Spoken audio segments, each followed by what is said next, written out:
Buon pomeriggio da parte di Franco Segreto, replay su Teleeuropa Network. Siamo arrivati al 10 giugno 2019 e ieri si è giocata il ritorno dei play-out in Serie B e retrocessa dopo i calci di rigore ai tempi supplementari il Venezia, che andrà a fare compagnia al Foggia, a Carpi e al Padova. Quindi la Salernitana del presidente Lotito e del cognato Mezzaroma ne è uscita salva, tra virgolette, e quindi il prossimo anno disputerà la Serie B. C'è stato il Pisa che ieri ha battuto in trasferta la Triestina ed è l'altra squadra della C che il prossimo anno disputerà la Serie Cadetta. E poi parleremo dello stadio San Vito Marulla, ascolteremo il servizio che ha realizzato Anna Franchino con 2 telefonate, quella con Luca Giordano, che è responsabile della sicurezza del Cosenza Calcio, e con l'assessore allo sport del comune di Cosenza, Carmine Vizza, che avremo con noi il prossimo 24 giugno, dopo che appunto la commissione di vigilanza il 14 giugno dovrà dare l'ok per l'agibilità del San Vito Marulla. E di questo e di altro parleremo naturalmente con la nostra Stella Battaglia, la nostra collaboratrice. Buonasera, grazie ciao Stella. Franco, buonasera a tutti voi. Io vado a presentare subito gli ospiti, così poi ti do la parola. Okay, eccolo là, Antonio Clausi di Cosenza Channel, ci darà qualche novità di mercato. Se Salve a tutti. Novità. Grazie Antonio. Poi Pippo Gatto, nostro collaboratore, direttore di nuovacosenza.com. Grazie Pippo per essere con noi anche oggi, e naturalmente un ben trovato al nostro compagno di viaggio e d'avventura Aldo Cennamo, reduce dal mare. Al mare era bello il tempo, fa caldo. Bellissimo. Ti vedo un po' abbronzato, Mare bello e giardino mio splendido. E allora Stella, io ha promosso il territorio e anche il suo giardino, la sua casa, tutta a posto. Ricordo agli amici che noi avremo 2 telefonate con la redazione della Gazzetta dello Sport di Crotone con Claudia Berlingeri, subito dopo la prima pausa pubblicitaria, e dopo dovremmo avere anche l'agente di Tuttine e di Palmiero, l'agente FIFA appunto Vincenzo Pisacana. Te la parola Stella, vai. Allora, buonasera a tutti, gentili telespettatori, amici sportivi e anche non, perché so che comunque questo programma è molto seguito anche da coloro che non sono sportivi. Benvenuti ad un immancabile appuntamento di replay, in onda ogni lunedì alle 15 su Teleeuropa Network, canale 10 del digitale terrestre.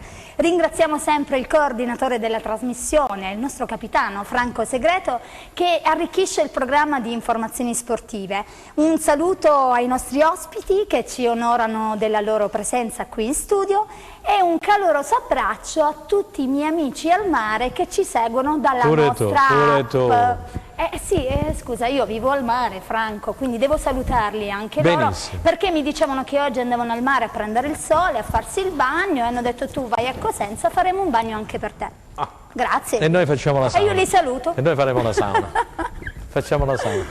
La parola a te, Franco. Ok, allora, come vi ho già anticipato, io direi di partire dalla regia. Salutiamo Enzo Leonetti, salutiamo alla Camera anche Mario Scarpelli, e poi Luca Chito e Francesco Camposani alla messa in onda. Direi di partire subito con il servizio che ha realizzato Anna Franchina. L'oggetto è la situazione dello stadio San Vito Marulla. Grazie Enzo Leonetti. La querelle sullo stadio Marulla è ancora viva nonostante la convenzione firmata nella scorsa settimana fra amministrazione comunale e società rossoblù. La scadenza per la presentazione della documentazione in Lega è prossima e il club invita il comune ad accelerare l'esecuzione degli adempimenti. Controversa la questione relativa ai seggiolini da installare. Ai fini della concessione dell'agibilità non ci sono grosse montagne da scalare. La convenzione che noi abbiamo firmato non prevede che il comune conceda uno stadio adeguato alle prescrizioni della Serie B. La convenzione prevede che noi concediamo uno stadio agibile. Adesso la Lega prevede che si debbano mettere i seggiolini in tutto lo stadio. Ebbene, i seggiolini non sono opere strutturali, tant'è che nella commissione della prefettura non se ne discute proprio. Proprio per la particolare disponibilità che c'è da parte dell'amministrazione comunale, lo abbiamo detto per via breve ai dirigenti, ma glielo pure scriveremo questo, e noi cosa siamo disposti a fare? Siccome questo è un criterio che utilizziamo per tutti i nostri impianti sportivi, no? Quando si fanno delle migliorie, dei miglioramenti ad una struttura, allora ne viene fatta richiesta il Comune dà l'autorizzazione e allora poi questi spese si possono riconoscere perché comunque hanno portato un miglioramento alla struttura, per cui noi abbiamo detto scriveremo e siccome il Cosenza Calcio deve dare dei soldi al Comune, noi ve li autorizziamo questi lavori, no? E poi li scomputiamo. All'apertura fatta intravedere dall'assessore, il responsabile sulla sicurezza della società risponde così. In un incontro avuto al Comune abbiamo chiesto appunto questa dotazione e abbiamo sollecitato in questi giorni una risposta da parte loro. Noi questa risposta non l'abbiamo avuta, sono sicuro che ci arriverà in maniera formale, anche noi siamo disponibili, ma il Comune ci deve dire precisamente cosa dobbiamo fare. I tempi stringono, il 17 giugno la Lega ci chiede un verbale della Commissione di Vigilanza che specifichi il numero di posti dello stadio, quindi un'agibilità legata ad un numero di posti e che tutti questi posti possono essere, questi posti devono essere dotati di sedute individuali. L'agibilità strutturale che viene data dalla Commissione di Vigilanza è un qualcosa di importante, propedeutico e fondamentale, ma non è il traguardo che dobbiamo raggiungere. Il traguardo che dobbiamo raggiungere è la scadenza del 17 giugno, dove dobbiamo dire alla Lega con quale stadio ci iscriviamo, quanti sono i posti e quindi dobbiamo dotare lo stadio non solo di questo certificato di agibilità, ma di tutte le altre cose che ci permettono di poter disputare un campionato nella nostra casa. Situazione risolta? Vedremo. Poi bisognerà affrontare i temi riguardanti il terreno di gioco e le strutture per l'attività del settore giovanile. Eh sì, le strutture del settore giovanile che ha chiesto il Cosenza Calcio, questo è un discorso molto molto importante, caro Stella, le strutture del settore giovanile appunto, però cominciamo dai passaggi. Il passaggio significativo di Luca Giordano, parto con Antonio Clausi di Cosenza Channel, si riferisce al fatto che il 17 giugno ci deve essere l'ok da parte della Commissione di Vigilanza sui pubblici spettacoli, che appunto dovrà dire il Cosenza in quale stadio dovrà giocare, anche le sedute disponibili eccetera. Voi, come dicevamo l'altra volta, siete stati i primi a togliere fuori questa situazione come Cosenza Channel, insieme poi a Pippo Gatto per quanto riguarda anche Nuova Cosenza, e quindi c'è un dibattito aperto in città e naturalmente noi tutti speriamo che possa prevalere alla fine il buonsenso. Prima di andare in onda abbiamo ascoltato sia l'assessore Carmine Vizza, con il quale si è sentito anche l'amico Aldo Cennamo, così come Luca Giordano. Ci sono delle riunioni una dietro l'altra e si spera che per il 14, giorno in cui appunto ci sarà la commissione di vigilanza, insomma, possa essere trovato un punto d'intesa. Antonio Clausi. Ma è così, caro Franco, è così perché c'è questo allarmismo un po' diffuso, però non è il caso minimamente di, infatti siamo qui per questo, di stimolarlo, anche perché parliamo chiaramente, non c'è la minima possibilità che il Cosenza non disputi il prossimo campionato allo Stadio San Vito a Gigi Marulla. Sono schermaglie, una volta erano definite d'agosto, queste sono schermaglie addirittura di giugno, perché probabilmente le prossime schermaglie, che sono quelle che ci piacciono di più, saranno quelle di calciomercato, le racconteremo. Sono schermaglie chiaramente dal punto di vista economico, perché tutte e due le parti hanno ragione e torto nello stesso momento, nel senso che se esistono dei regolamenti che mettono dei paletti e soprattutto danno degli obblighi a Palazzo dei Bruzzi, beh, allora da quelli non si può chiaramente uscire. Viceversa il Cosenza lamenta alcune situazioni che a suo dire non sono state portate avanti per come erano i patti e quindi troveranno sicuramente una via di incontro al centro, come è molto probabile. Ci sono da fare alcuni lavori nell'immediato, verranno fatti, io non ho dubbi, dall'una e dall'altra parte, però verranno fatti perché il fine è comune, è quello di garantire il massimo al Cosenza Calcio. Sia Palazzo dei Bruzzi che soprattutto chiaramente la proprietà rossoblu hanno questo obiettivo e non credo che ci sia qualcuno che remi contro. Sono schermaglie, torno a ribadire, superabili semplicemente con l'imminenza delle scadenze. Ok, Pippo Gatto. Tu la stai seguendo pure da vicino la situazione. Sì, ma parlava lui, non c'è questo allarmismo, cioè il Cosenza Calcio ha fatto bene a fare quella, a cautelarsi, cioè, guardate che i tempi stringono, guardate che il 14 è la commissione di vigilanza, il 17 giugno è l'ultimo termine utile che ci ha dato la Lega. È chiaro che bisogna un po' serrare le fila, no? Assolutamente sì, è come avallo completamente quello che ha detto Antonio, perché non c'è niente altro da aggiungere, per il semplice motivo che non c'è nulla da parlare, si parla di avvio del ritiro il 20 di luglio, quindi abbiamo un mese e mezzo su cui scrivere qualcosa e alla fine qualcuno forse per il clickbait vuole un po' gonfiare una cosa che non esiste a mio avviso, perché ognuno ha le sue responsabilità. L'amministrazione comunale non si è mai tirata indietro dalle sue responsabilità, così come il Cosenza Calcio che giustamente magari pretenderebbe probabilmente qualcosa in più. Firmata la convenzione, che era lo scoglio più grosso, i problemi a mio avviso sono a margine, perché l'unico problema, visto che il Comune sta lavorando per quanto riguarda l'agibilità e non ci sono problemi, perché tutto quello che è stato richiesto l'amministrazione la sta consegnando e in fase di seduta in prefettura porterà tutto quanto quello che c'era da fare. Rimane questo discorso dei seggiolini, che a mio avviso è un qualche cosa che tornerà probabilmente l'anno prossimo, perché quanto ho capito e si è inteso capire ci sarà anche lì una proroga anche per questa stagione, e sul campo assolutamente non c'è nessun problema, è che c'è da come dire, riempire le colonne dei giornali, la polemica forse un po' anche esageratamente artata a mio avviso, perché qualcuno probabilmente tira la corda, però deve stare attento questo qualcuno che tira poi la corda si spezza. Ok, grazie Pippo Gatto. Allora, il nostro amico di Viaggio d'Avventura, Stella, hai visto come è abbronzato, come dicevo prima? Tu Aldo si è abbronzato senza protezione ieri. Ma perché ha tagliato l'erba del giardino? Non ne uso protezione. Ah, ha tagliato l'erba del giardino. Allora, ho saputo che c'è stato un incontro informale anche con l'assessore Vizzi, è vero? Ma io mi incontro... Ti ha rassicurato? Franco, guarda, io non sono affatto preoccupato, sono d'accordo sia con Pippo che con Antonio. Perché vedi, questa è una cosa che secondo me ha un pochino di farsesco.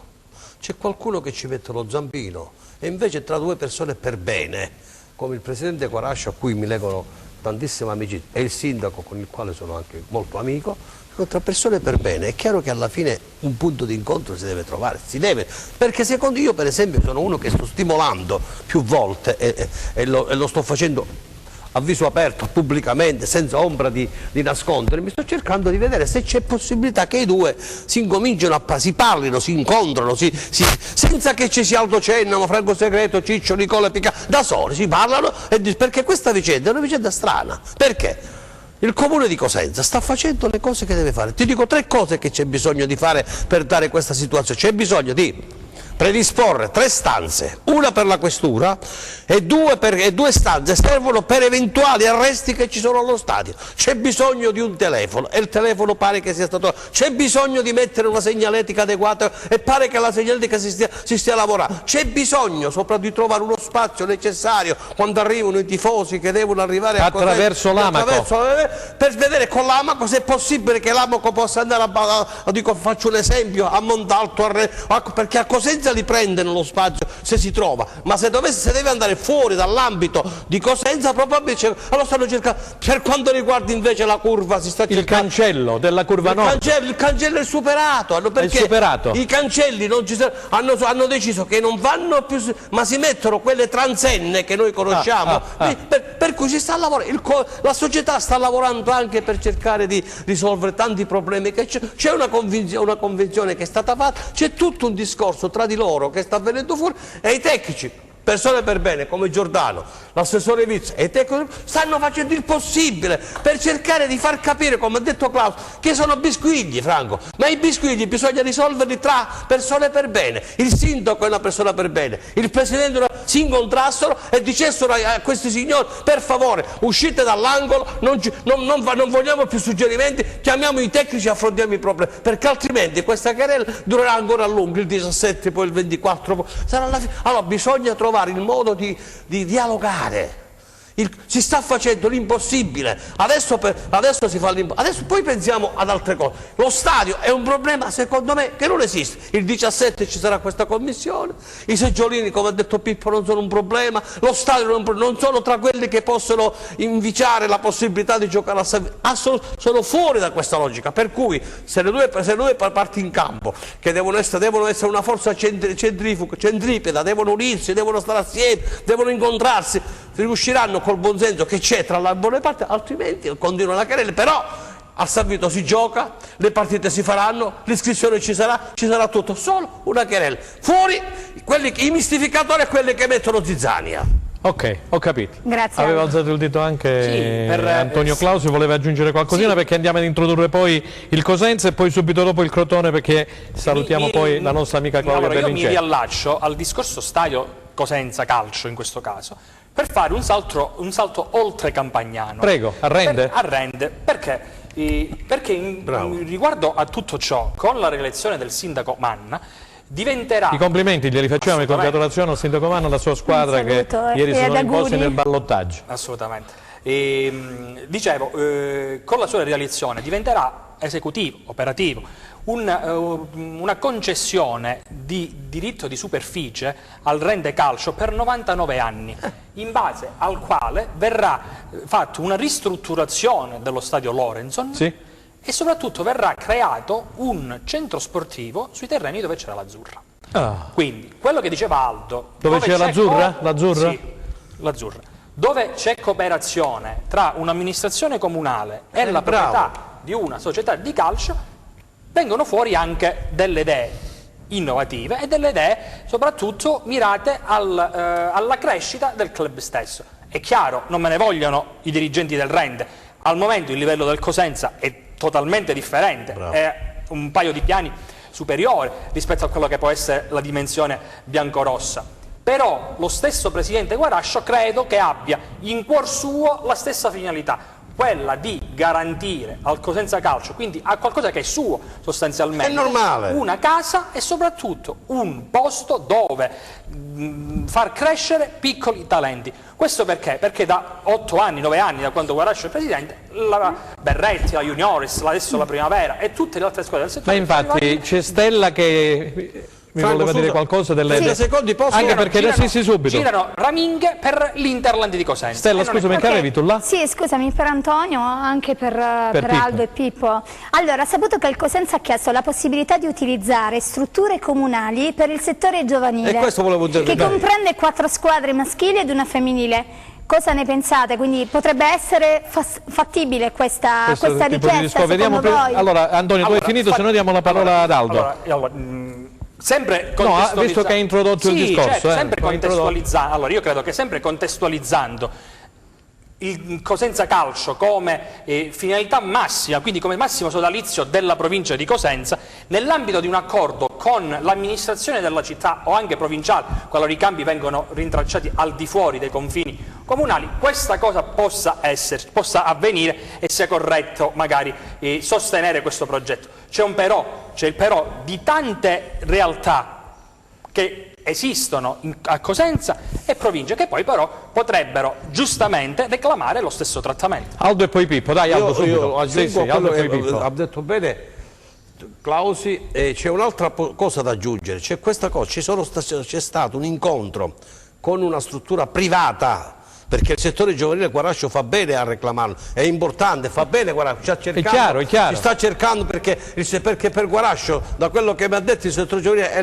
l'anima vitale di una società, di una strada qui, da lì escono i talenti, si sta trattando con una società privata, perché anche il comune sta interfacciando con questa persona, però pare che c'erano ancora delle cose da risolvere per quanto riguarda un pochino i pagamenti e tutto il resto, perché strutture pubbliche ce ne sono poche, aspettiamo, fra 2 o 3 anni ci sarà il nuovo stadio, perché il nuovo stadio ormai è cantierabile al 100%, per cui se tutto questo nel giro di 2 o 3 anni si potrebbe avere, oltre a quello che c'è a Rende, ma si potrebbe avere a Cosenza una cittadella dello sport e dello stadio meravigliosa, perché abbiamo visto il progetto, per cui se questa fatto della cosa giovanile dovesse andare in porto nelle strutture private, anche questo è un problema che il Presidente Guarascio giustamente sollecita e vuole risolvere, perché è una cosa importantissima, e penso che alla fine una soluzione con questo signore, con questo amico, con questa persona che ha questa possibilità di fare, si può trovare, e quindi si va avanti in questa maniera, perché questo bisogna fare. Benissimo. In una società seria la parte giovanile è l'anima della società, e Guarascio giustamente vuole lavorare anche su questo e fa bene, perché vuole sviluppare talenti. perché la domanda è sempre la stessa: quanta voglia c'è di investire nel settore giovanile? Penso proprio sì. Questo è importante. Io penso che poi il Presidente si sarà reso conto, perché poi c'è una rete di collaboratori che il settore giovanile, la linfa vitale. Guardiamo in Calabria, no? Ci sono soluzioni anche per dire la società si muovono. Due esempi banalissimi in Calabria. Vai Pippo, vai. Il primo qua vicino a casa nostra. Coscarella che ha fatto? C'era il terreno allenamento. Lo possiamo salutare il presidente del Rende, Fabio Coscarella, sì, sperando di averlo con noi prima tranquillamente. C'era il terreno di allenamento che è diventato Casa Rende, dove c'è stato fatto il settore giovanile. Adesso ovviamente il settore si è espanso, no? E a questo punto ha bisogno di trovare accordi con l'Azzurra. Reggio Calabria, per fare giusto qualche nome, il presidente Gallo ha preso i soldini, si è comprata tutta la struttura del Sant'Agata, non è che, cioè, sono investimenti, veramente ci si crede in queste cose, bisogna investire. Bisogna investire, benissimo. Grazie. E allora noi poi avremo il 24, abbiamo fatto questa prima mezz'ora perché ce l'hanno sollecitato i nostri telespettatori.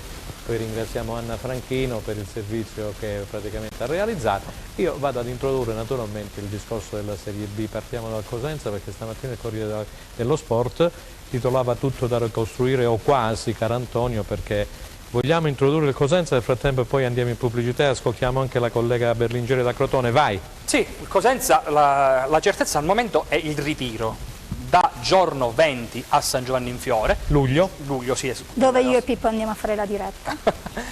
E da giorno 16 a Cosenza per i test che poi personalizzeranno il lavoro di ogni singolo calciatore. Il trasferimento a San Giovanni in Fiore avverrà la sera del 19 luglio e da lì poi fino alla prima domenica di agosto si vivranno giornalmente degli intensi allenamenti con 3 amichevoli, le classiche sgambate del Valentino Mazzola. Però Franco, forse ti fanno segno. Scusa Antonio se ti interrompiamo, dobbiamo andare in pubblicità, ci vediamo fra un po'. ok, grazie.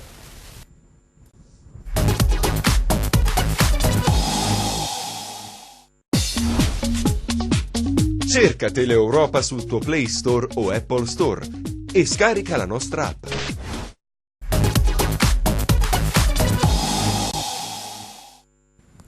E allora torniamo per la seconda parte di Replay, vediamo se riusciamo a metterci in contatto con Crotone, con la collega Claudia Berlingeri, perché nel frattempo noi abbiamo interrotto Antonio Clausi. Parlavamo del Cosenza. Abbiamo dato le date di inizio preparazione, inizio del ritiro, e poi è chiaro che andrà composta la nuova ossatura del Cosenza Calcio, caro Franco. Il tutto ruota attorno al nuovo prestito, oppure no, di Luca Palmiero.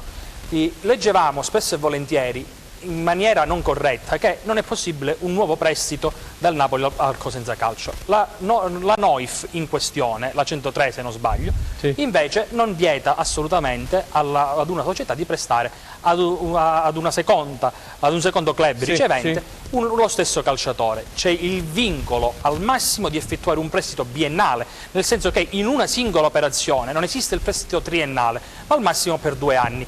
Quindi Palmiero può tornare tranquillamente a Cosenza in prestito qualora le due società non riescano ad accordarsi per un riscatto. Benissimo, ci fermiamo un attimo perché mi fanno segno la regia, dovremmo avere la telefonata con Claudia Berlingeri da Crotone, Gazzetta del Sud. Pronto? Buon pomeriggio Franco. Ciao, grazie Claudia per aver accettato l'invito. E allora, che si dice a Crotone? Che avevamo appena introdotto il discorso del Cosenza, leggevo di Curado, leggevo di qualche altro giocatore che praticamente Ursino e il presidente Vrenna, che ho sentito ieri, sono a Milano. Prossima settimana dovremmo avere anche il presidente Gianni Vrenna in diretta telefonica e sono lì per chiudere determinate operazioni, quelle di Vaisano per esempio.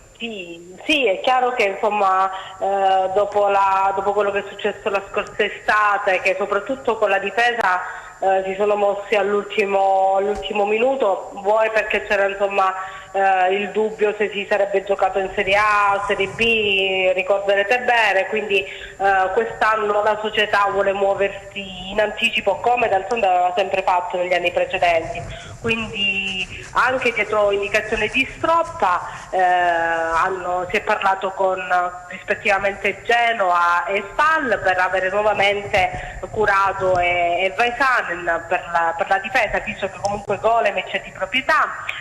Spolli è stato, c'era la clausola che in caso di salvezza sarebbe rimasto a Crotone, e quindi insomma una buona intelaiatura già c'è. È chiaro che c'è tanto lavoro da fare, perché anche negli altri reparti, per esempio il centrocampo rimarrà Barberis, c'è il dubbio Benali, perché poi è chiaro che bisognerà vedere come evolverà il mercato, ma in teoria è uno sul quale si punta. E poi ci sono, oltre alle tante conferme, chiaramente ci sono dei giovani di talento che Ursino, come al solito andando in giro, va a individuare.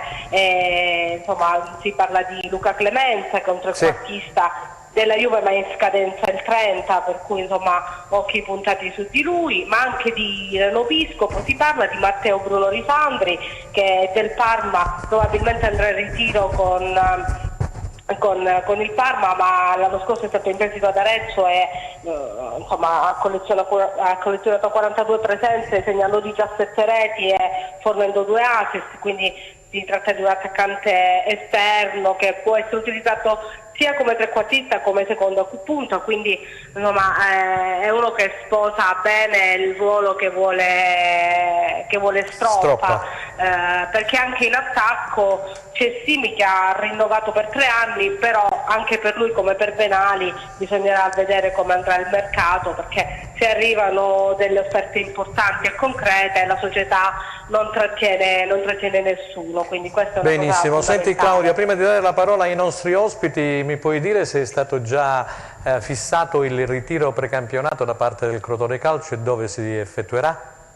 Allora, la data sicura mi hanno detto dall'ufficio stampa del Crotone, la sapranno, la ufficializzeranno tra domani e al massimo dopodomani, ma comunque dovrebbe essere tra un mese, quindi verso il 9-10 luglio, dove avverrà il ritrovo a Crotone per 2 o 3 giorni in cui si svolgeranno i soliti test atletici e le consuete visite mediche, e poi il ritiro sarà a Trepidò, insomma, Villaggio Baffa, sì, come l'anno scorso. L'anno scorso ricordo che Stroppa ha fatto cambiare la destinazione del ritiro perché è andato a guardare, a visionare i campi, e lui ci tiene molto alla qualità del terreno, a volere un campo più grande, e quello del Villaggio Baffa risponde insomma ai criteri che richiede il tecnico. Villaggio Baffa per il campo, e l'hotel sarà il Villaggio Palumbo, dovrebbe essere confermato il Brigante come l'anno scorso. Benissimo, sentiamo allora chi vuole intervenire. Pippo, prima Pippo Gatto.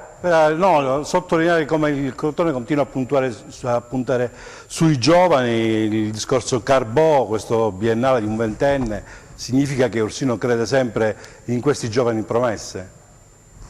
Sì, crede nelle giovani promesse sia per un discorso di motivazioni, perché chiaramente a questa età è chiaro che ci si vuole mettere in mostra, e per un giovane giocare in Serie B è una grande opportunità, ma soprattutto anche perché dal punto di vista societario c'è la linea guida di dare sempre un occhio al bilancio, che poi è la cosa fondamentale che ha permesso al Crotone di arrivare anche in Serie A. Senti Claudia. Nel Palermo non ci sono novità. Come? Faglietti del Palermo, l'argentino del Palermo, non ci sono novità. Falletti, il giocatore che piace tanto ad Ursino.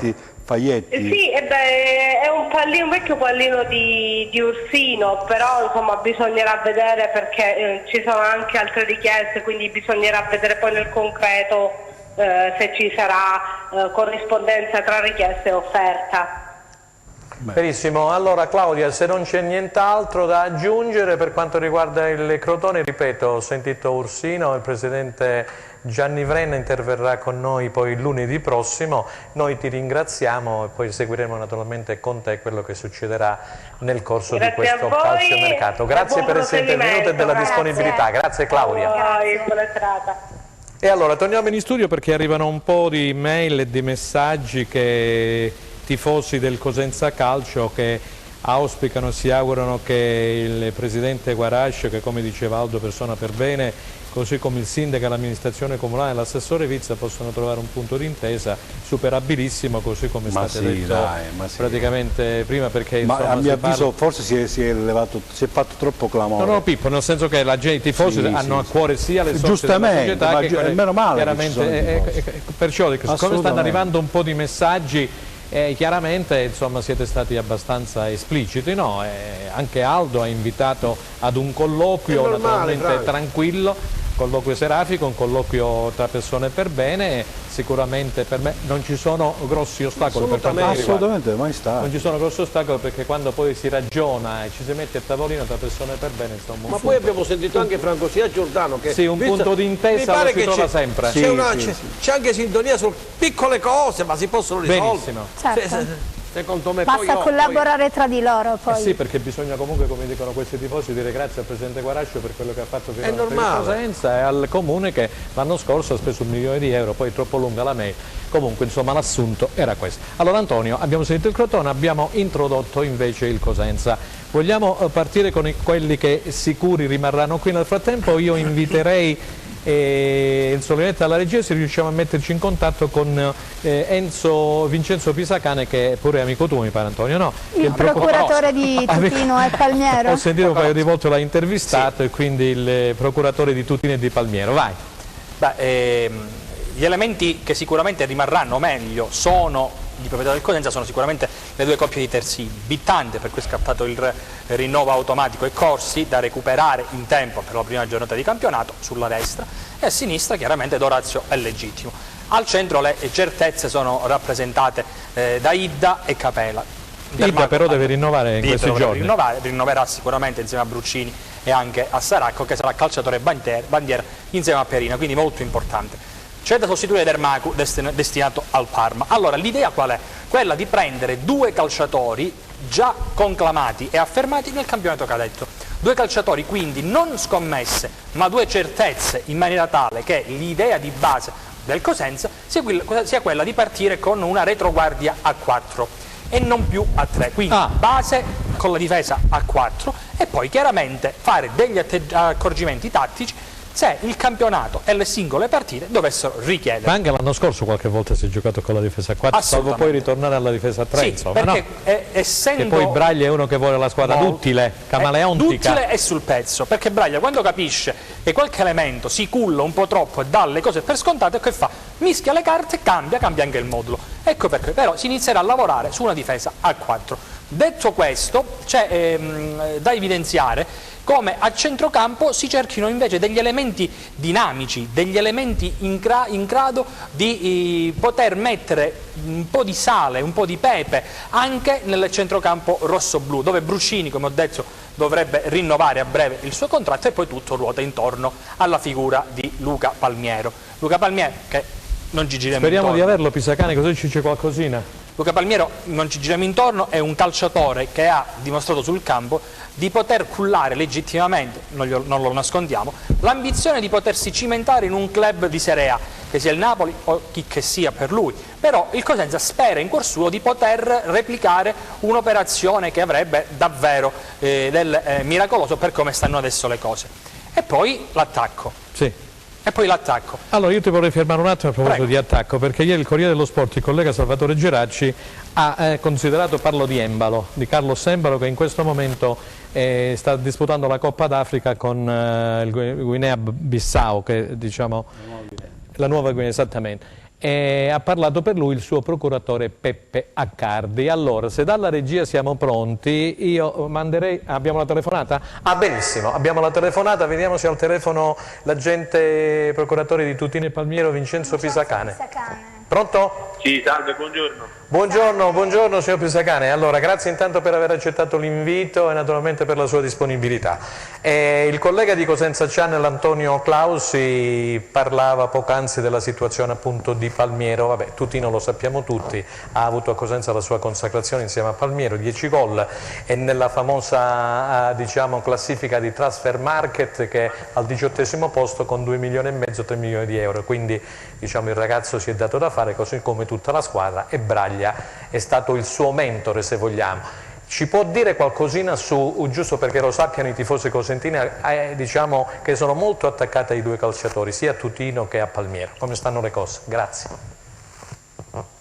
Gennaro partirà così come Luca, partiranno entrambi per il ritiro del Napoli e poi lì verranno valutati da mister Ancelotti e si vedrà cosa succederà. Al momento l'unica cosa che è certa è che entrambi partiranno con il Napoli e poi vedremo. Comunque sono entrambi molto molto legati alla piazza di Cosenza, perché diciamo che la società gli ha dato la possibilità di esprimersi al massimo e loro l'hanno fatto nel migliore dei modi, quindi sono entrambi legati fortemente ai tifosi del Cosenza Calcio. Diciamo che il presidente Guaraccio per loro è stato come un padre, questo lo dobbiamo dire, insieme a Braglia e al direttore sportivo Trinchera.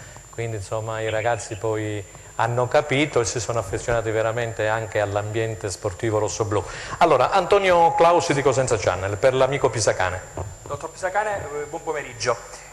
La domanda che io le voglio porre, anche perché il calciomercato raccontato dai giornalisti può avere una valenza, invece raccontato direttamente dai protagonisti ne ha tutt'altra, però in estate i tifosi amano sognare. Noi possiamo dire che per Palmiero, magari non per Tutino, ma per Palmiero c'è almeno l'1% di possibilità più avanti che possa tornare a Cosenza? Guardi, non mi sento di dire no al 100%, però mi sento di dire che a me farebbe piacere che il giocatore riuscisse ad esprimersi in A quest'anno, perché ha fatto vedere che la B la può fare, l'ha fatta benissimo e voglio pensare e credo che sia così, che possa fare bene anche la Serie A. Ovviamente in una neopromossa o comunque in un club che valorizza i giovani, quello mi farebbe piacere pensarlo, però poi nel calcio tanti anni che ci sono e dico mai dire mai, la vedo una cosa estremamente difficile per tanti fattori. La vede difficile per tanti fattori. Allora facciamo un giro con Pippo Gatto di nuovacosenza.com per il dottor Pisacane. Pippo. No, assolutamente, Cosenza ha consacrato due bravi giocatori che si sono liberati anche, come dire, dalla timidezza delle grandi platee, perché a questo punto aver affrontato i 20.000 del Marulla significa che al San Paolo potrebbero dare tanto. Che possibilità c'è che Ancelotti trattenga uno dei due? O tutti e due? Guardi, io questo purtroppo non saprei sinceramente, perché è una valutazione che farà Carlo Ancelotti. Credo che sia giusto chiederlo a lui dopo qualche giorno di ritiro. Al momento l'unica cosa che posso dire è che entrambi sono estremamente concentrati sul far bene e sul farsi trovare pronti, che poi rimangano o meno in prima squadra al Napoli o andranno altrove a farsi le ossa, questo non lo so, però posso garantire che il mister Ancelotti troverà due giocatori molto volenterosi di mettersi in mostra. Sentiamo Aldo Cennami, il nostro opinionista. Salve, buon pomeriggio. La domanda che io mi pongo e pongo a lei, che giustamente è procuratore di questi ottimi, bravissimi, importanti calciatori, ma se il Cosenza dovesse intavolare per Palmiero una trattativa di compera, visto che il Cosenza il prossimo anno punta, secondo me, in alto, che possibilità ci sono che Palmiero può restare a Cosenza? Visto, certamente se dovesse giocare nel Napoli oppure una squadra importante glielo auguro, ma se dovesse giocare una squadra una neopromossa, probabilmente se il Cosenza volesse comprarlo, volesse investire, perché è un investimento, perché Palmiero per me è il Pirlo del futuro, che cosa pensa lei? Si potrebbe fare una trattativa perché Palmiero diventi un giocatore definitivo del Cosenza? Quali possibilità ci sono? Allora, intanto la ringrazio per le belle parole. E ci mancherebbe. E poi le dico, in realtà il Cosenza aveva l'opzione di acquisto di Palmiero, ma al momento non è stata esercitata. Poi ovviamente c'è una recompra da parte del Napoli, però al momento c'è, nel senso, il Cosenza volendo potrebbe acquistarlo. Non so, non credo, non mi ha chiamato mai nessuno da Cosenza per diciamo un eventuale acquisto in questo momento, quindi credo che sia abbastanza difficile pensarlo, però io con Trinchera mi sento spesso, perché Stefano, oltre ad essere un grande intenditore di calcio, è anche un caro amico, e credo che sia guardi, io le dico che credo che sia veramente l'arma in più di questo Cosenza, perché è un ottimo conoscitore di giocatori, perché le posso garantire che Palmiero e Tutino, quando sono arrivati a Cosenza, forse non li voleva neanche la mamma a casa, e invece Stefano ha insistito tanto per portarli lì e poi alla fine ha avuto ragione, ma così come tanti altri giocatori che erano in club che non giocavano, quindi credo che veramente Stefano possa ritenersi l'arma in più del Cosenza, e io, sentendolo spessissimo, non mi ha mai sinceramente accennato a un eventuale acquisto o un eventuale riscatto da parte di Palmiero, quindi in questo momento non saprei neanche come risponderle. Un'ultima cosa da parte di Antonio Clausi e poi la lasciamo libera. Visto che si sente spesso con Trinchera, dobbiamo aspettarci allora una nuova operazione con lei quest'estate? Guardi, se vuole sapere la verità, non abbiamo parlato neanche di un mio giocatore, eppure qualcuno lo gestisco, ma non abbiamo parlato neanche di uno. Siamo stati sempre a parlare in generale un po' del calcio, ma anche di cose della vita, nel senso abbiamo un ottimo rapporto, quindi non parliamo solo di calcio. Pippo Gatto diceva forse uno c'è. Scusi? Mi pare che qualcuno c'era, o si faceva il nome di Anastasio. No, non l'ho sentito. Vabbè, comunque se Pisacane dice così, hanno parlato di altre cose. Quello che vi posso garantire è che Anastasio non tornerà a Cosenza, questo ve lo posso garantire al 100%. Benissimo, grazie, in bocca al lupo, ci saluti Tutino e Palmiero, che sono due ragazzi eccezionali. Grazie mille, grazie. Buonasera e buon lavoro Pisacane, arrivederci. Allora, mi pare di aver capito che Pisacane ha chiuso le porte al Cosenza Calcio anche per quanto riguarda Palmiero. L'assunto però è una questo. trattativa per un centrocampista il Cosenza adesso la sta portando avanti, del Marco Tedesco. No, ma quello è un altro tipo di discorso. Noi stiamo parlando di Tutino, vabbè, Trapani, lo si sapeva. Del Palermo che sta giocando a Trapani e sta facendo Marco Toscano, classe 97, 22 anni, e sta portando avanti la trattativa aspettando che il Trapani finisca i suoi playoff, perché il Trapani è in ballo per andare in B. La gara di ritorno finita 0-0 all'andata e al ritorno probabilmente si giocheranno tutto quanto in Sicilia, e ci sono gli occhi addosso del Cosenza su questo Toscano, centrocampista del Palermo che sta giocando col Trapani, però è interessato anche l'Ascoli. Antonio, allora mi vuoi dire qualcosina di quello che Pisacane, come molti tifosi ci hanno anche whatsappato per Tutino, Palmiero, e allora abbiamo, di Tutino lo si sapeva già, di Palmiero almeno abbiamo levato il dubbio. Allora, in modo tale che la gente dice vabbè, allora il Cosenza Trinchera si dovrà quasi certamente poi dirigere verso un altro regime. Ancora oggi, perché giugno e soprattutto nelle prime 2 settimane di luglio, qualsiasi procuratore interpellato dirà che il proprio assistito andrà in un'altra squadra. No, in un'altra squadra. Giocherà nella massima squadra auspicabile. Vabbè, è normale. Ora, dopo la seconda settimana di luglio si faranno i conti con quelle che sono le realtà delle cose.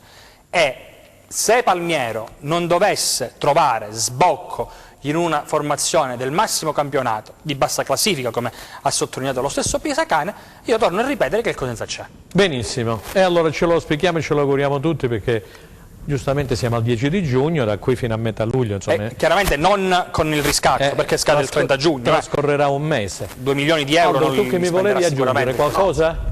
Hai fatto scrivere un mare di tifosi sulla questione dello stadio, un mare di tifosi stanno scrivendo. Io non ho fatto a caso la domanda se c'era al signor Pisacane la possibilità di avere un Palmiero a Cosenza, perché è un investimento di grandissimo livello, perché è un giocatore secondo me che veramente merita di essere apprezzato per quello che ha fatto a Cosenza, e quindi gli auguro tanta fortuna.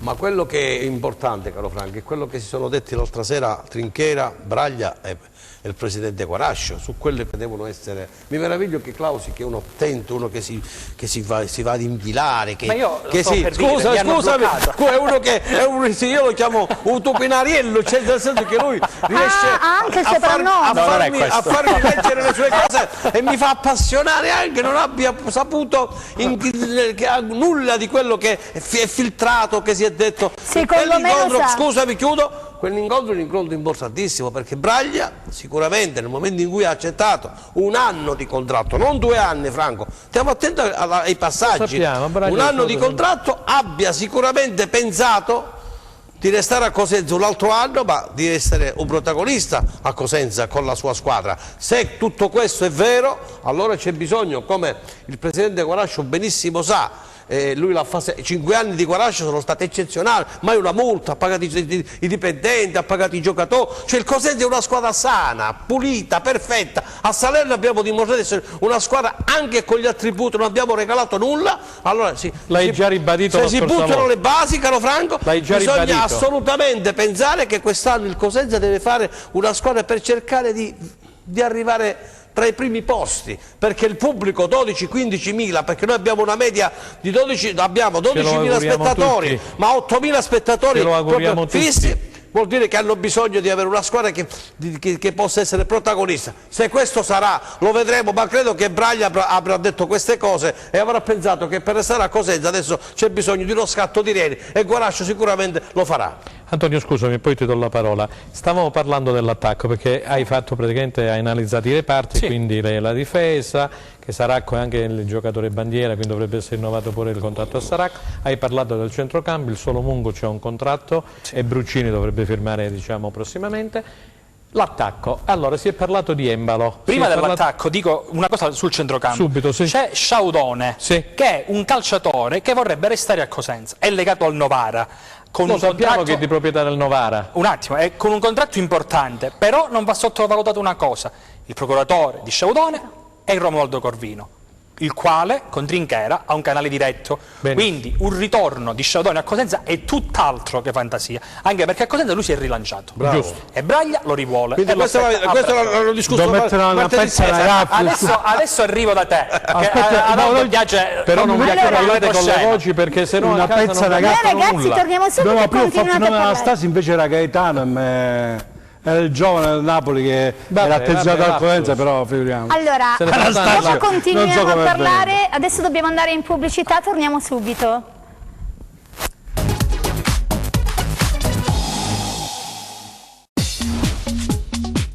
Cerca Teleeuropa sul tuo Play Store o Apple Store e scarica la nostra app.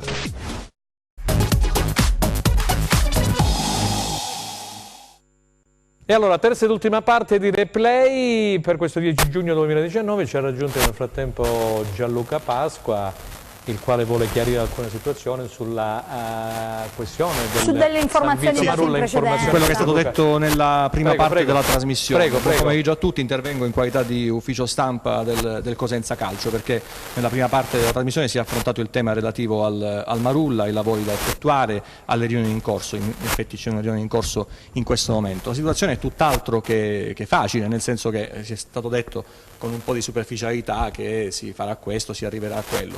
Io penso che sia il momento di far parlare, come è stato fatto in passato. Il servizio che è andato in onda era solo una parte di quello che si è detto in settimana, perché in un servizio di 2 minuti e 30 non si può riassumere tutto il concetto, però c'è tanto da fare. C'erano 19 punti in questo elenco di cose, ci sono cose piccole come la segnaletica e cose più grandi che riguardano invece le strutture della curva nord.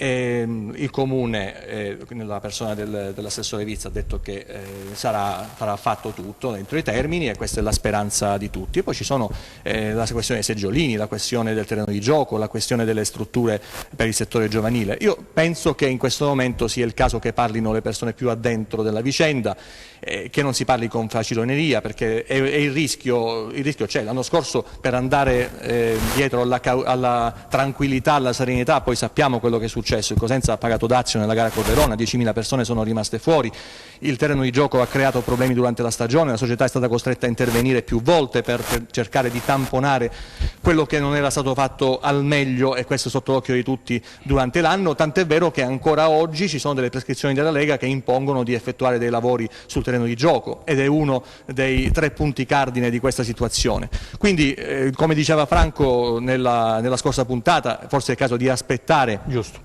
e poi far parlare l'assessore Vizza, il responsabile della sicurezza Luca Giordano, per capire a cosa si è arrivati. Ma ripeto, non si tratti la situazione con faciloneria, in modo semplicistico, perché non è così, perché ci sono delle spese grosse da affrontare. Lo stadio San Vito Marulla ha delle necessità, quella dei seggiolini non è una cosa di poco conto, che sono 14.000 se si andrà a colmare e ad arrivare a tutta la capienza, ed è una situazione controversa, perché lo stadio San Vito Marulla è oggetto di convenzione, una convenzione per il quale il Cosenza pagherà 50.000 euro all'anno, però il Cosenza naturalmente vorrebbe una struttura con una capienza effettiva, come diceva Luca Giordano, e quella quindi con i seggiolini a norma, che costano, hanno un costo, si tratta di centinaia di migliaia di euro, così come gli interventi per lo stadio, e sono costi che non possono che influenzare poi la gestione economica di una società che è già impegnata a realizzare e a costruire una squadra importante per il campionato di Serie B. È normale che sono situazioni onerose, situazioni che possono mettere in difficoltà, comunque condizionare l'attività di una società, ed è giusto trattarle con la massima attenzione, dando parola a chi insomma è dentro la questione, come avete fatto nei giorni scorsi con la redazione con Anna Franchino, e come si farà in futuro il 24. Questo è il mio invito, quello ad affrontare con attenzione e con cautela queste vicende, che non sono facili, e dipende da questa vicenda anche la situazione societaria, insomma è tutto quello che viene per una buona stagione. Tutto qua. Ok, allora ringraziamo. Scusa, no, volevo dire una cosa, perdonami, no, senza fare polemiche, Pippo ha chiarito lui la situazione, per cortesia. Fatemi la cortesia. Replay è una trasmissione costituzionalissima, la prima parte l'abbiamo dedicata allo stadio. Essere allora, presi 24, per leggerezza, aver detto così per leggerezza io non l'accetto, anche perché per esempio Pippo degli investimenti, anche il Cosenza ha fatto investimenti importanti, certo, di San Vitino, mica stiamo dicendo di no, però da tutte e due le parti è preferibile, Gianluca, che le due parti parlino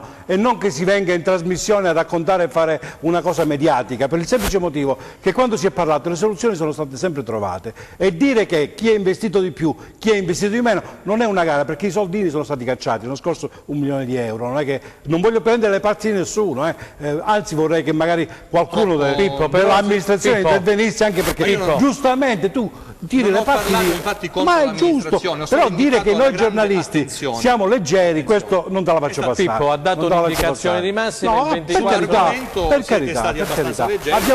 Abbiamo parlato di fatti, noi abbiamo parlato di fatti, cose accadute. Allora, per quanto, scusa Franco, un secondo solo. Io ho chiesto un incontro tra il sindaco Chiuto e senza intermediari, perché gli intermediari facciamo danni, compreso me, va bene? Benissimo. Chiaro la mia posizione. La tua posizione è chiarissima. I conti si fanno fra le persone che sono deputate a farlo, quindi il responsabile di sicurezza in questo caso e i dirigenti del ramo. Avevamo già anticipato, Aldo, che il 24 di giugno ci sarà una trasmissione con gli amici assessore Carmine Vizza dello sport del Comune di Cosenza e Luca Giordano, che naturalmente sono le persone preposte, quelle che sono al di dentro, a spiegare la situazione, sperando che il 17 poi e il 14, che c'è la commissione di vigilanza, lo abbiamo ripetuto all'inizio, possa essere tutto risolto e trovato. Grazie Franco per lo spazio che mi hai dato, e grazie anche a voi, grazie a scusa ai telespettatori per l'intrusione. No, ci mancherebbe altro. Grazie. Allora, Stella, scusami, noi stavamo parlando di Embalo, siamo arrivati al discorso dell'attacco.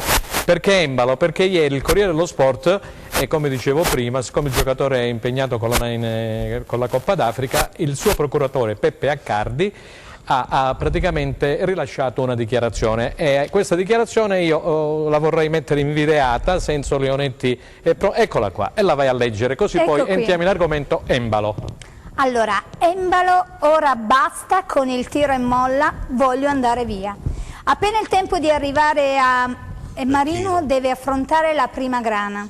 Carlos Embalo, dalla possibilità di una carriera europea e di un ingaggio favoloso, è rimasto intrappolato in un sogno al contrario. Prima voleva tornare a tutti i costi a Palermo, ora ne vuole fuggire, anche se ha ancora 2 anni di contratto e un ingaggio da 350.000 euro netti. A 24 anni non intende più aspettare, malgrado l'amore lo abbia legato per anni a questa città dove è nato anche suo figlio Kevin. Per lui, parla il procuratore Beppe Accardi, ci sono storie che non riescono a decollare. Carlos è deciso, perché ogni volta che va via e fa bene non è preso in considerazione. Basta dunque, questa è la nostra intenzione. Carlos sa che deve rispettare il contratto, però vorremmo trovare una soluzione diversa. 3 anni fa la Stoccarda, che aveva offerto al Palermo 3 milioni di euro, gli avrebbe dato il doppio dello stipendio attuale e con i premi avrebbe toccato il paradiso. Lione e Atletico di Madrid erano in coda. Niente, per lui esisteva solo Palermo, sentiva la città come casa sua. Marino lo voleva già a Vicenza, ha le caratteristiche giuste per il suo tipo di manovra. Tuttavia Embalo la pensa diversamente, senza nulla togliere a Marino e a Palermo, dove non ha mai trovato stima e spazio. Ormai sono troppe le occasioni sprecate o mancate. Ok, allora torniamo in studio. Mi pare che Peppe Accardi, il procuratore di Embalo, è stato anche lui abbastanza chiaro. Antonio, vogliamo commentare queste dichiarazioni? Assolutamente, è chiaro il messaggio alla società: il mio calciatore vuole partire. È chiaro che Embalo gradirebbe la destinazione Cosenza, però in questo momento il Cosenza non se la sente di accollarsi. Vogliamo ripetere che becca 350.000 euro netti, perché questo lo devono sapere, significa 700.000 euro però lordi. non ha un biennale, il contratto di scadenza 2020, sì. Quindi scade... No, però siccome prende 350... uno stipendione. Vabbè, ma a Palermo c'è uno stipendio Serie A, assolutamente. Io dico uno stipendione per quanto riguarda il Cosenza, chiaramente. Non c'è un calciatore che Cosenza guadagna 350.000 Perciò euro. dico, non è nelle possibilità economiche di una squadra come il Cosenza dare 350.000 euro, dobbiamo dire le cose come stanno. Assolutamente. Diverso sarebbe che il calciatore, lasciato libero dal Palermo, trovasse magari il Cosenza o qualsiasi altra squadra come acquirente e trovasse l'accordo per spalmare su più anni questo ingaggio. Quindi un contratto pluriennale di solito abbassa, come dire, il monte ingaggi della singola stagione. Quindi mi hai detto di Sciaudone, abbiamo sentito Pisacane e di Palmiero, vabbè, tutti noi lasciamo stare. Anche su Baez. Ecco, io di Baez volevo chiederti. È un altro calciatore che a Braglia piacerebbe riabbracciare. Benissimo. E tutti di proprietà della Fiorentina. Proprietà della Fiorentina, che perderà Corvino padre come direttore sportivo. Va a Lecce? Non credo. Che Meluso ha rinnovato per 2 anni. Esatto, non credo.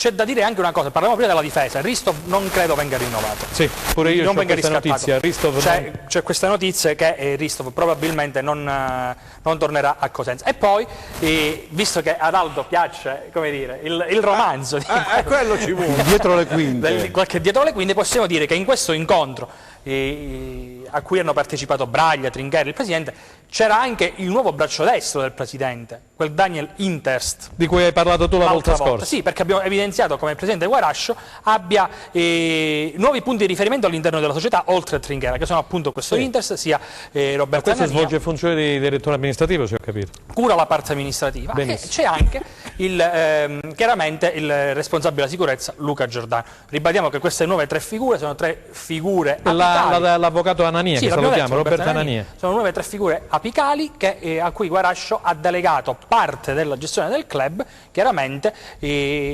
nutrendo nei loro confronti grandissima fiducia. Senti, mi stavi concludendo per l'attacco, Embalo l'abbiamo detto, Litterici ha il contratto fino al 2021. Sicuramente arriverà un altro attaccante centrale e poi una seconda punta. Benissimo. Entrambi calciatori validi. Diciamo validi. Grazie Antonio. Allora, ripartiamo da Pippo Gatti e poi da Aldo Cennamo, che lo vedo un po', come dire... No, tranquillo. Preso da 1000 pensieri. No, tranquillo. No, Aldo, mi riferivo a lui. No, tranquillo. Allora Pippo. Per carità, no, ovviamente adesso tutto il focus e le energie vanno indirizzate sul calciomercato, perché il Cosenza, non dimentichiamo, la scorsa stagione ha avuto il peggior attacco della Serie B, ha bisogno di rifare la prima linea, importantissima, ha bisogno di rifare il centrocampo, dove l'assenza di Palmiero si farà sentire e come. Bisogna investire tanti soldini, così come sottolineava Antonio, su Palmiero e Embalo, bisogna vedere, su Sciaudone ed Embalo, bisogna vedere che soluzione si trova. Sta di fatto che non è che poi sia solo lì l'intervento, anche perché si parla di nuovi giocatori, anche il centro della difesa ha bisogno, con l'uscita di Dermacu, che probabilmente sia a casa a Parma, bisogna mettere un po' a posto anche davanti ai pali di Perina, che sicuramente rimarrà il portiere titolare della squadra. E bisogna vedere in difesa anche i vari poli, Sabbione, un po' trattative che sono state fatte prima della fine o dentro la fine della stagione. Bisogna vedere quale di queste andrà realmente in porta, anche se Sabbione pare che Sabbione penso proprio di no. Non se ne faccia più niente, però rimane questo discorso su Poli. Bisogna vedere il centrocampo poi dove praticamente mancheranno più giocatori, nel senso che non è solo il centrocampo, anche l'attacco, solo Litteri, visto il ritorno di Maniero a casa, e Garritano che torna pure lui, l'unico Perez che rientra. Bisogna vedere se sicuramente cosa avrà chiesto il buon Braglia a Trinchieri e al Presidente, perché a questo punto è importante ed è necessario. Si fa il nome di Mbakogu, si fanno diversi nomi, bisogna vedere. Gerry è uno dei pallini, non lo nascondiamo, di Braglia, lo ha avuto per lui sempre parole di apprezzamento. Benissimo. Bisogna vedere se si porterà a termine questo torneo. Abbiamo tempi ristretti, scusami un attimo, volevo salutare Morrone Roberto, Giovanni Alessio e Alessandro Belmonte che ci seguono proprio già da ieri, mi avevano comunicato che iniziavano a seguire la trasmissione dalle 14:30. Allora introducimi la serie, ci vediamo Aldo, se non sei lungo Aldo per cortesia. No, per dire per quanto riguarda... Perché lei mi deve introdurre negli ultimi 10 minuti della Serie C. Per dedicarli a quello che dicevano sia Pippo che Klaus per quanto riguarda il rafforzamento della squadra. È chiaro che si sta lavorando, si deve lavorare, ancora siamo all'inizio del calciomercato, ma ci sono tutti i presupposti perché si faccia bene, caro Franco, perché quest'anno secondo me è un anno importantissimo. Il primo anno abbiamo vinto il campionato perché ci siamo salvati, quest'anno sarà più difficile perché noi non saremo più una neopromossa e qui ho bisogno di molti di tasselli importanti, soprattutto in attacco e qualcosa in difesa, ma soprattutto in attacco c'è un attaccante che faccia almeno 15 o 20 gol, perché se quest'anno avessimo avuto un attaccante questa probabilmente si lavora su questo. Il Presidente Guaraccio sa come fare, ha messo anche un buon plafond a disposizione, per cui penso che alla fine una bella squadra si farà e Braglia sarà l'artefice di questa bellissima avventura del Cosenza nel prossimo campionato. Grazie Aldo. Allora Serie C, Stella. La Serie C con la Regina che aspetta l'ufficialità dell'allenatore Mimo Toscano, il Catanzaro che ripartirà da Auteri, la Vibonese che cerca un allenatore. Si fanno i nomi in queste ore di Alessandro Erra, Modica e Campilongo. Sasà, il nostro amico Sasà. Sì, ed infine il Rende che ha intenzione con il tecnico Andreoli di formare una squadra di giovani. La parola a te Franco oppure Antonio che ho visto il E io la giro subito agli amici perché siamo quasi in chiusura. Tipo scuola. Allora, Mimmo Toscano si deve liberare dalla Feralpi, lo abbiamo detto in parecchie occasioni, eccetera eccetera, dovrebbe essere fatto tutto con la regia. Benissimo. Per il Rende, sì. da segnalare che Daniele Piraino, un noto procuratore, come no. Uno dei procuratori rampanti, la prossima volta lo chiamiamo a Daniele. Uno dei procuratori rampanti ormai della Milano che conta. Mi fai salutare l'avvocato Pulice pure, che è il suo collaboratore. Assolutamente. Per ciò che conta del calciomercato ha brillantemente condotto due operazioni, una quella di Montero alla San Benedettese e l'altra quella di Modesto al Cesena. E quindi al Cesena Modesto probabilmente porterà con sé due calciatori che hanno fatto bene al Rende. Uno è Viteritti, che è in scadenza di contratto, e l'altro probabilmente sarà Franco, però Franco è legato ancora contrattualmente. Si parlava pure di Sabato però, Questo non lo so, io so di Franco che è legato contrattualmente al Rende e quindi eventualmente per essere liberato i biancorossi chiederanno un indennizzo. È chiaro. Allora, Pippo, grazie Antonio. Catanzaro riparte, ci sarà il Gauteri bis insieme al DS Lo Giudice, la Regina dicevamo aspetta il 6 di Mimmo Toscano e promesso sposo come diceva Antonio Klaus per liberarsi dalla Feralpi Salò, questione burocratica, questione di giorni. La Vibonese che cerca questo allenatore Alessandro Erra potrebbe essere attagliato al discorso del Presidente. Fra Erra e Campolongo due ex che probabilmente saranno un po' graditi dal Presidente Caffo. La Vibonese, è inutile nasconderlo, vuole fare un campionato da vetrina, vuole mettere il Presidente Caffo è ambizioso, lo sappiamo, vuole arrivare ai playoff quest'anno. C'era quasi arrivato, poi un po' come si dice, un po' ha mollato, diciamo la verità, e alla fine tanto di guadagnato per l'acquisizione e il mantenimento della categoria. Vibo ambisce a fare qualcosa di importante, perlomeno arrivare ai playoff è un buon obiettivo. Catanzaro non si discute, aver ripuntato su Auteri significa che il Presidente Noto vuole continuare a investire per arrivare a questa Serie B. Raccontavamo prima del Pisa che ha approdato in B dopo 2 anni di purgatorio, è ritornato in Serie B battendo a casa sua la Triestina, come dicevamo la scorsa volta. Quello che c'è da capire adesso fra Piacenza e Trapani, tra altre cose si giocheranno la Serie B a Trapani ed è una cosa un po', a mio avviso, io ho qualche perplessità per il semplice motivo che i giocatori hanno messo in mora la società del Trapani, non vengono pagati e probabilmente andare in Serie B. Andando in Serie B, non lo so, andare in Serie B sarebbe proprio una anche cosa... questa è il paradosso del calcio, no? Paradossale, bravo, paradosso del è calcio. Il paradosso del calcio.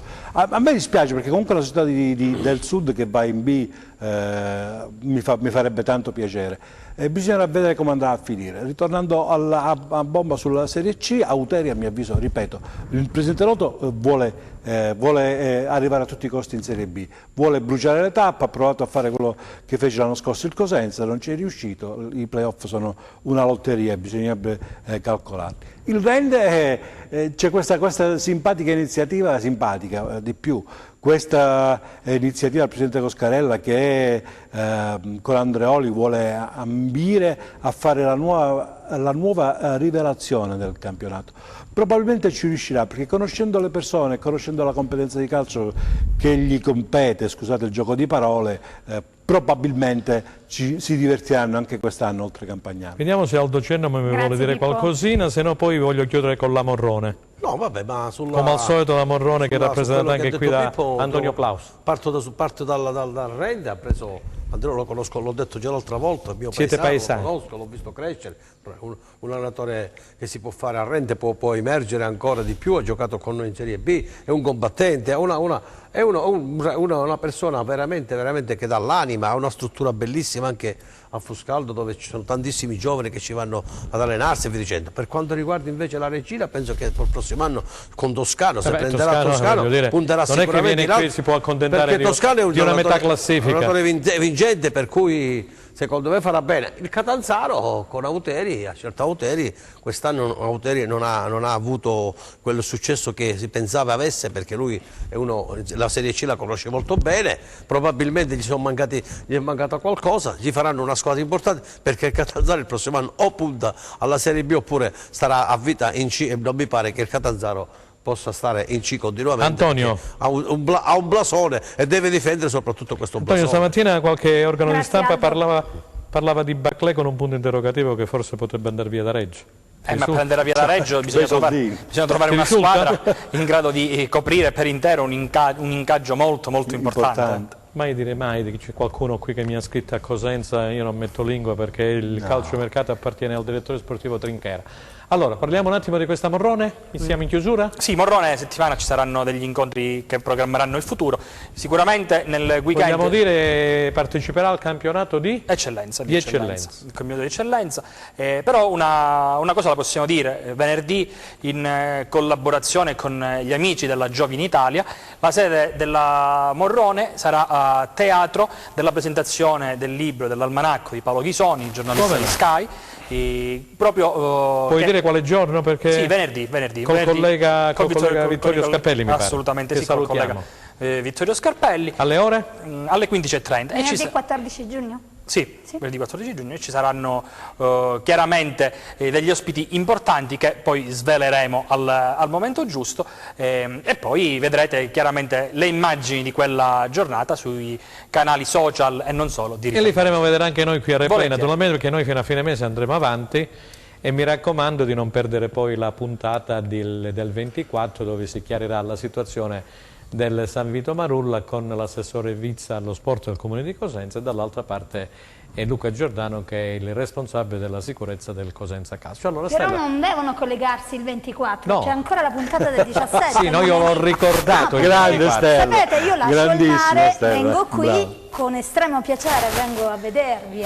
Ma tu hai salutato i tuoi amici del mare, io posso salutare i miei amici della Sila, perdonate. Sì, sì, saluti. Mari e Monti, no, salutiamo allora gli amici di Camigliatello che ci stanno seguendo e anche quelli di San Giovanni in Fiore che a breve ci avranno ospiti. È vero, lì. E il sindaco Pino Belcastro fra un mese e mezzo. Salutiamo l'amico Pino Belcastro, il sindaco di San Giovanni in Fiore, che è un altro collega giornalista come noi. Vai, allora, Stella. dobbiamo salutare tutti, ci vediamo lunedì 17 giugno e anche poi il 24, come stiamo ripetendo dall'inizio della puntata, sempre qui in onda Teleeuropa Network, canale 10 del digitale terrestre, alle ore 15 la nostra diretta con replay con i nostri ospiti. Salutiamo i nostri ospiti e vi ringraziamo di E allora Antonio Clauso di Cosenza Channel, salve a tutti, Pippo Gatto di nuovacosenza.com e salve. Aldo Cennamo, il nostro compagno di viaggio. Buon pomeriggio a tutti e grazie. Io saluto tutti voi Squisiti. e ringrazio sempre il coordinatore della trasmissione, lo saluto calorosamente, Franco Segreto, il nostro capitano. Grazie a te, alla prossima, arrivederci. Alla prossima, arrivederci.